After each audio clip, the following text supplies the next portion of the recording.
Clément, il est plus vieux Clément, il y a 2 mois. Vieux, 2 mois pour nous c'est un vieux, hein, là presque c'est la maternelle bientôt. Donc il est né à 37 semaines, donc un nouveau-né à terme, 3 kilos, grossesse normale, pas de problème particulier, si ce n'est la maman qui est asthmatique. Et dans ses antécédents néonataux, vous voyez, accouchement par voie basse, réveil spontané, Apgar à 7-10, voilà, petite détresse respiratoire, inhalation liquide clair, donc ça c'est la détresse par retard de résorption. Bon, comme toujours, des obstructions des voies aériennes, un petit peu d'oxygène. On roule ma poule, celle-là était passée sans souci. Il est sorti de la maternité à J5, elle était par sa maman, puisque là, tout allait bien. Et alors, depuis 3 jours, donc vous voyez, donc il y a 2 mois, il y a une rhinite non fébrile avec une toux sèche. Il y a un comptage familial dans la famille, ce qui est souvent retrouvé quand on a un contexte fébrile comme ça, surtout en contexte épidémique. Donc il consulte son pédiatre, on diagnostique une rhinite virale. Donc on dit rhinite, les petits, il faut qu'ils soient vraiment bien nettoyés dans les premiers mois parce qu'ils ne respirent pas bien par la bouche.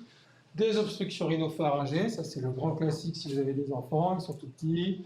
On met du sérum physiologique de manière abondante dans chaque narine pour bien les nettoyer. On fractionne les biberons pour qu'ils aient plus de facilité à boire. Et voilà. Et depuis la veille, on a une petite fièvre qui est apparue quand même, 38,2. La toux et la gêne respiratoire persiste. Il commence à avoir des difficultés à prendre, c'est-à-dire qu'il est un peu essoufflé, donc il prend 80 au lieu de 140 ml habituellement. Donc sa maman la ramène aux urgences. Aux urgences, hop, de nouveau, il a des constantes. Alors qu'est-ce que vous en pensez?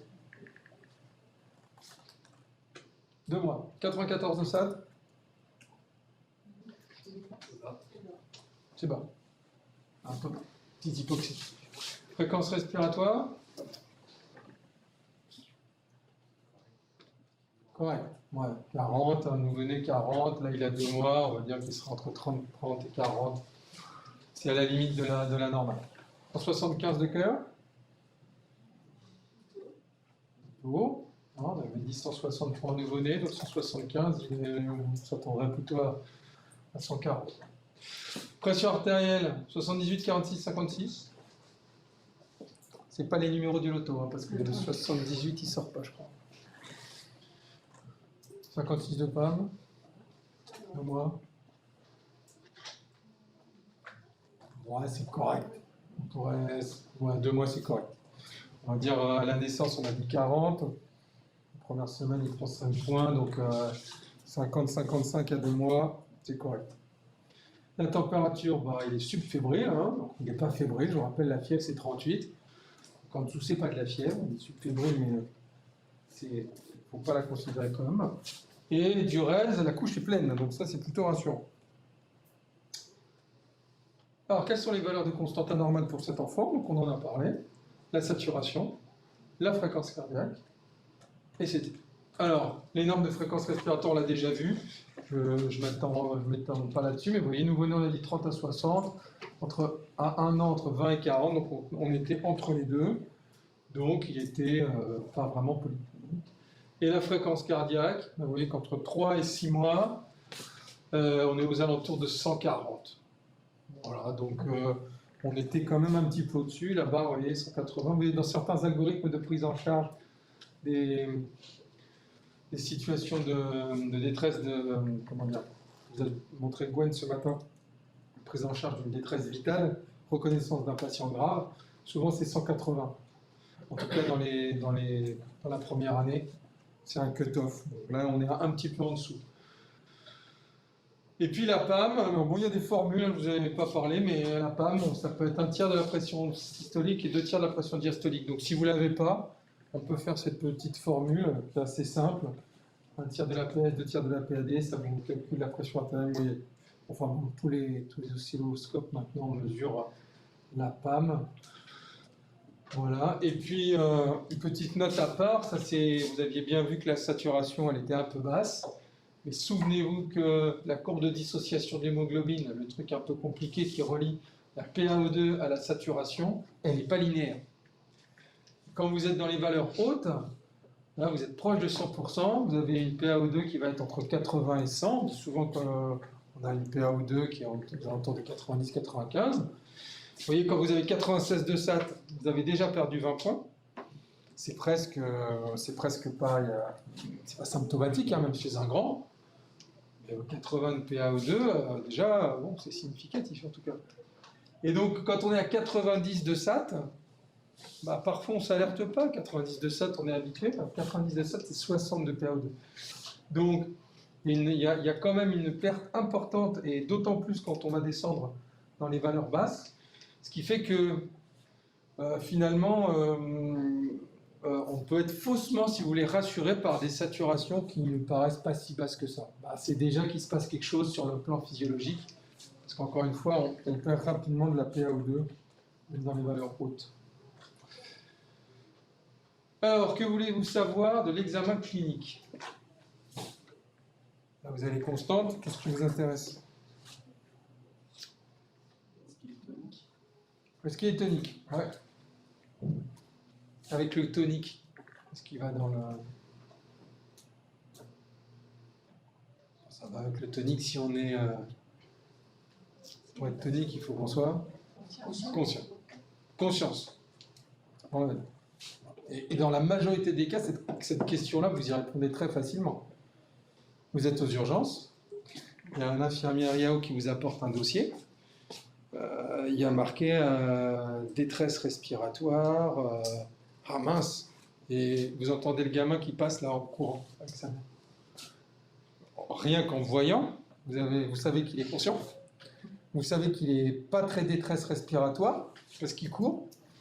Donc en fait, le message c'est en regardant les enfants, vous avez beaucoup d'informations juste à les regarder. Voilà, s'il est dans son lit, il a les yeux ouverts, il est a priori conscient. La manière dont il se déplace, la manière dont il gesticule, vous donne un niveau de sévérité du patient. Parfois, on peut se faire avoir, mais globalement, on peut avoir une impression assez... Donc effectivement, conscience, très important. Alors, l'examen clinique, et c'était tout d'ailleurs, conscient? Ouais. Oui, on a dit qu'il était un peu tachycarde ou à la limite, donc on va quand même rechercher l'estime de choc qu'on a vu tout à l'heure. F4P, comme ça on... Et puis, il vient pour quoi? Il vient pour une rhinite, tout, gêne respi. On va s'intéresser à la respiration un peu. Fréquence respire, on a vu la SAT. FTVO. Ouais, FTVO. Est-ce qu'il y a une obstruction ou autre, etc. Alors, ça ne marche pas. Donc, à l'inspection, la coloration cutanée est normale. La gêne respiratoire, il y a une expiration active, freine. Un battement des ailes du nez, d'un tirage intercostal. Bon. À la palpation, on perçoit tous les pouls, il n'y a pas d'hépatomégalie, les extrémités sont chaudes, donc a priori, on n'a pas de signe de choc. Et à l'auscultation, ça siffle. Et ça crépite. Ça siffle beaucoup. Quel est votre premier diagnostic? Asthme. Qui dit asthme? 1, 2, 3, 4. Qui dit autre chose? Il ne faut pas me dire autre chose, il faut dire une autre réponse. Hein. Bronchiolite. Qui dit bronchiolite? 1, 2, 3. Donc c'est un bronchoasthme. Alors vous avez la bonne réponse. Vous pensez que c'est quoi la bonne réponse? C'est bronchiolite. Pourquoi c'est bronchiolite? Donc c'est un tableau qui ressemble à l'asthme, c'est sûr. Hein, c'est un tableau détresse respiratoire sifflante. Ce qui va faire la différence avec l'asthme, c'est l'âge. C'est-à-dire que dans la période du nourrisson, c'est-à-dire le nourrisson, c'est jusqu'à 2 ans, on parle de bronchiolite. C'est toujours dans un contexte épidémique, toujours un peu de fièvre. On va retrouver le virus respiratoire syncytial dans l'immense majorité des cas, mais il y a d'autres virus qui peuvent donner ça. Et c'est un tableau de frénation avec une obstruction des petites bronches distales. Donc ça ressemble à un asthme, mais on ne parle pas d'asthme parce que c'est un contexte épidémique. Quand ça se reproduit, après la période, quand on fait plusieurs bronchiolites, sur les premières années, 2, 3, etc., on va parler d'asthme du nourrisson, qui est un concept un petit peu entre les deux, et au-delà de la période du nourrisson, 3-4 ans, là on va vraiment parler d'asthme de l'enfant. Donc la plupart du temps, dans l'immense majorité des cas, c'est des enfants qui vont faire une bronchiolite dans la période du nourrisson et qui ne vont pas en refaire après. Localisation de la dyspnée. Alors, comment la symptomatologie? Si on a une dyspnée bruyante, souvent ça veut dire qu'il y a une obstruction. Donc il va falloir chercher à quel endroit est l'obstruction. On parlait de laryngite tout à l'heure. Une détresse sur une laryngite, ça donne une obstruction bruyante avec un cornage, c'est-à-dire un bruit fort qui est rauque. Et donc ce cornage, il va nous indiquer que la détresse respiratoire est plutôt haut située. Donc elle peut être au niveau des fosses nasales, elle peut être bucco-pharyngée et elle peut être laryngée. Donc c'est sur la sphère ORL, donc un bruit qui va être encore une fois rauque. Souvent dans les détresses respiratoires, s'associe la toux. La toux est rauque, et on dit souvent c'est un petit chien qui aboie. Vous entendez passer dans les urgences, vous entendez les enfants avec une espèce de très très rauque. En général, c'est une laryngite. Voilà. Et puis, si j'ai une détresse respiratoire avec un bruit expiratoire, donc là, c'est les sibilants. Alors, les sibilants eux-mêmes, ils ne s'entendent qu'à l'auscultation. Il faut mettre un stéto, il faut avoir un peu l'habitude. Mais par contre, ce qu'on peut entendre, quand c'est audible dans la chambre, c'est tout ce qui est strident. Donc, c'est la bronchiolite en première cause des détresses sifflantes de l'enfant. On va penser à l'asthme et on pense un petit peu à tout ce qui est éventuellement hémodynamique. Je vous ai dit la myocardite, tous les tableaux d'insuffisance cardiaque peuvent donner ce qu'on appelle chez l'adulte un asthme, l'équivalent d'asthme en fait, qui est lié un peu une surcharge pulmonaire. Donc, il faut se méfier des sibilants qui peuvent être liés à une cause cardiogénique. Et en général, vous allez rechercher des signes de choc et des signes cardiaques. Si vous avez une hépatomégalie associée, si vous avez un galop, etc. Là, il va falloir se méfier qu'on ne passe pas à côté d'autre chose. Et quand vous avez une dyspnée, une détresse inspiratoire et expiratoire, deux choses, c'est que ça se situe forcément au niveau trachéal, et donc soit c'est une compression trachéale, soit c'est un corps étranger. Il faut toujours penser au corps étranger dans les détresses respiratoires, même hautes ou basses, ou même parfois sifflantes, quand le corps étranger il est tombé dans les pneus. Ça, c'est sur la période du nourrisson, les enfants qui ne marchent pas encore, hop, ils inhalent plein de choses. Donc, on voit souvent là, dans l'algorithme de la détresse respiratoire et de l'arrêt cardiaque, on pense au corps étranger, mais il faut y penser sur toute détresse respiratoire. Alors, un petit moyen mémotechnique, vous le connaissiez celui-là? Bébé tyrangéniant? Vous ne connaissiez pas? Enfin, les vieux, ou alors c'est moi qui suis aussi vieux que le moyen mémotechnique. Pour évaluer les signes de lutte. Ça, c'est valable quelle que soit l'étiologie. Ça a été surtout développé pour les détresses de l'enfant et du nourrisson, mais pour un asthme du plus grand, ça marche aussi. Certains signes sont un peu moins prononcés. Bébé tyrangéniant, c'est B, battement des ailes du nez. Les ailes du nez qui oscillent comme ça parce qu'il y a une détresse, en général, c'est parce qu'elle est haute. Elle se situe au niveau des fosses nasales. Balancement thoraco-abdominal, c'est quand à la respiration, vous avez le ventre qui se gonfle et pas la cage thoracique. Et qu'à l'expiration, ça fait ça. Donc, cette asymétrie, cette asynchronie respiratoire, ça s'appelle le balancement. Là aussi, c'est un signe de détresse plutôt bas situé. Le tirage, donc, il est soit susternal, ici au-dessus des clavicules. Là aussi, ça traduit une détresse haute au niveau trachéal ou au-dessus. S'il est intercostal, c'est la mise en jeu des muscles accessoires, donc c'est plutôt une détresse respiratoire basse. L'entonnoir xiphoïdien, c'est quand ça creuse ici. Et le gênement, ça, c'est pas facile parce qu'on a toujours tendance à penser qu'un enfant qui geint, il n'est pas content, etc.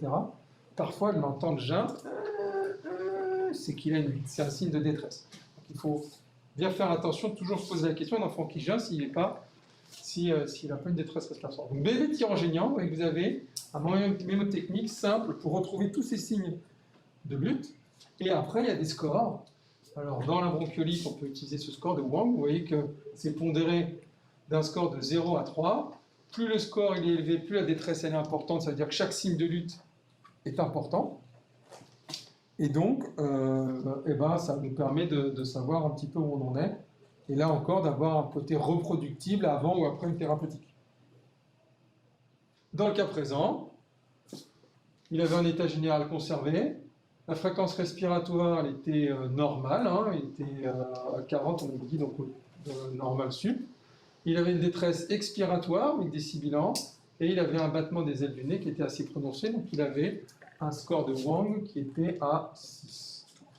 qui le mettait, vous voyez, dans une détresse respiratoire modérée. Donc les signes de gravité pour une détresse respiratoire, c'est un peu pour toutes les détresses de l'enfant, c'est l'âge. Moins de 3 mois, c'est toujours un facteur de gravité. Un, parce qu'ils ont une capacité respiratoire plus faible, donc ils ont moins de facilité à s'adapter à un obstacle, moins de force musculaire, qui sont un petit peu fragiles sur le plan de l'immunodépression, hein, qu'ils ont tendance à faire des infections qui passent un peu inaperçues, et qu'en termes de, on a dit, de l'hémodynamique, ils ont moins de capacité à s'adapter à un état de choc. S'il y a des comorbidités cardiaques ou respiratoires, évidemment, et puis l'importance des signes de lutte, les signes d'épuisement, ça franchement, ça il faut les garder à l'esprit.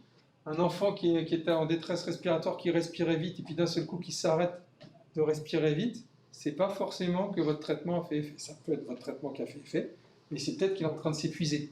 Donc il n'a plus la capacité de respirer vite, il est en train de ralentir. Et si vous n'avez pas d'explication sur une amélioration par un traitement, pensez qu'il est en train de s'épuiser, donc il va se ralentir, puis à un moment donné, il va s'arrêter. Il va faire une pause respiratoire, arrêt respiratoire, et puis si l'arrêt respiratoire est prolongé, il va faire l'arrêt cardiaque associé. Donc attention, c'est pareil pour l'hémodynamique, le cœur qui est tachycarde, il se ralentit, on en a parlé, il se ralentit, il faut se méfier, c'est peut-être des signes d'épuisement. Et puis les signes de gravité, comme chez le plus grand ou chez l'adulte, l'importance de l'hypoxémie, le retentissement de l'hypoxémie, les signes d'hypercapnie, les troubles hémodynamiques et les troubles neurologiques.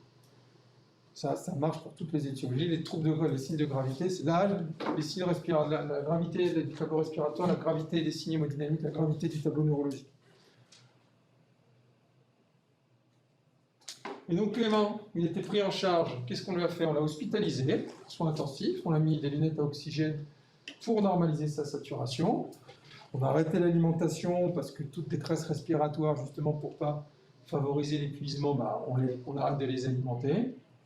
Respirer et boire, c'est très compliqué, parce que c'est un effort important. Quand vous mangez, vous buvez, vous êtes en apnée. Donc si en plus vous avez du mal à respirer, c'est pas sympa. On hydrate, on met une perf, on discute des antibiotiques, mais là il y avait un contexte viral. Et puis l'évolution, c'est que H24, il a des signes de lutte qui sont majorés. Et tachycarde, polypnique à 55, des sueurs, super, votre stratégie a parfaitement marché, votre enfant va moins bien. Quel traitement proposeriez-vous? Tube.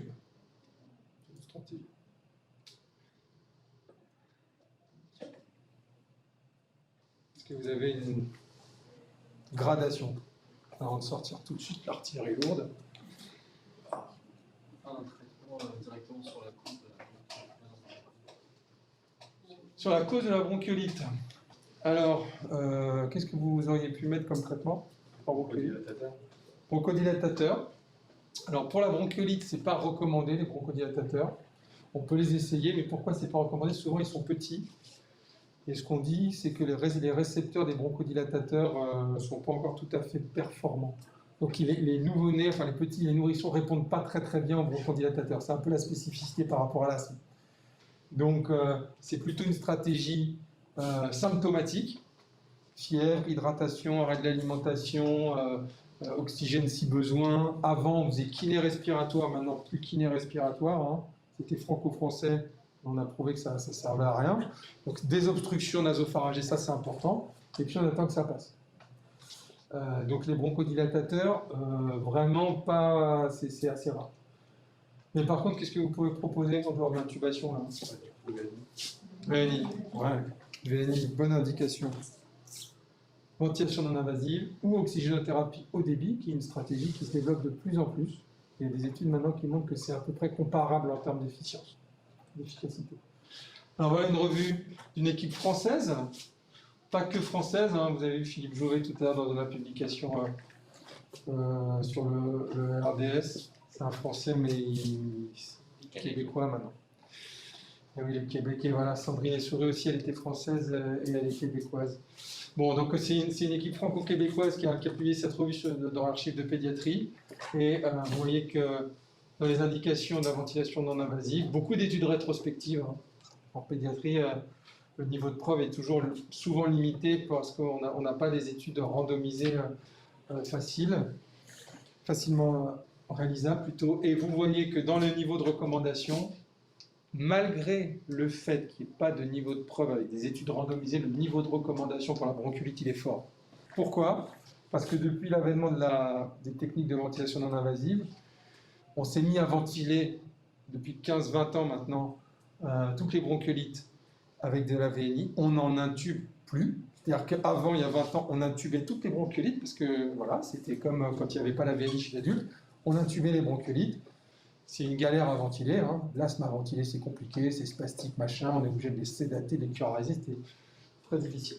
Avec la VNI, on en intube beaucoup moins. Et donc, le niveau de preuve, en fait, il n'est pas randomisé. Mais aujourd'hui, les experts disent que c'est impossible d'imaginer une stratégie qui serait de randomiser ventilation non invasive versus ventilation invasive. C'est plus possible. Parce que c'est tellement répandu dans les pratiques et l'effet est tellement bénéfique sur les corps qu'on a vus qu'en fait, ça n'a plus vraiment de sens de faire une étude randomisée là-dessus. Donc, c'est le seul vraiment niveau de preuve très fort chez l'enfant. Et vous voyez que le reste, que ce soit le SDRA, la pneumopathie, l'asthme, etc., là, on est sur des niveaux de preuve beaucoup plus faibles. On peut le discuter dans toutes ces indications-là, évidemment,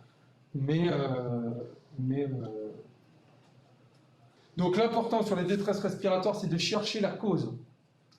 Est-ce qu'elle est haute, est-ce qu'elle est basse? Et là, mon enfant, en fonction de ses signes respiratoires, de ses signes de lutte, des bruits inspiratoires qu'on entend, on va pouvoir très vite avoir accès à l'étiologie. Les signes de gravité, est-ce que j'ai des troubles hémodynamiques, des troubles neurologiques associés? Est-ce que ma détresse respiratoire est compensée ou non compensée? Si je suis hypoxique, elle n'est pas compensée. Je dois évaluer tout ça, je dois réévaluer ma stratégie, la VNI en première intention dans les détresses de type bronchiolite. Et attention, ça c'est le message pour les équipes qui prennent en charge des VNI. Maintenant, il y a des unités de soins continus pédiatriques qui se sont ouvertes dans plein d'hôpitaux. Si vous êtes dans un hôpital, vous n'avez pas de pédiatrie, pas de réanimation pédiatrique, vous aurez peut-être un service de pédiatrie avec une unité de soins continus. Et peut-être que vous serez amené parfois à aller donner un coup de main, soit sur un cas grave, intubation, soit pour évaluer un enfant. Et donc, attention, la VNI ne doit pas retarder l'intubation. Ce n'est pas fréquent, mais il faut savoir, comme toute VNI, quand est-ce qu'on atteint les limites. Donc, si mon patient ne répond pas à la stratégie qu'on lui a donnée, c'est-à-dire, comme pour le remplissage, je mets la VNI, il faut que la fréquence respiratoire s'abaisse, il faut que mes besoins d'oxygène baissent, il faut que mon gaz du sang se normalise. Si je n'ai pas cette évolution-là, ben là, pour le coup, je vais peut-être quand même rentrer dans les quelques indications d'intubation. Donc, attention, il faut une surveillance rapprochée, des équipes entraînées et ne pas hésiter à transférer le patient si on n'arrive pas à obtenir ça.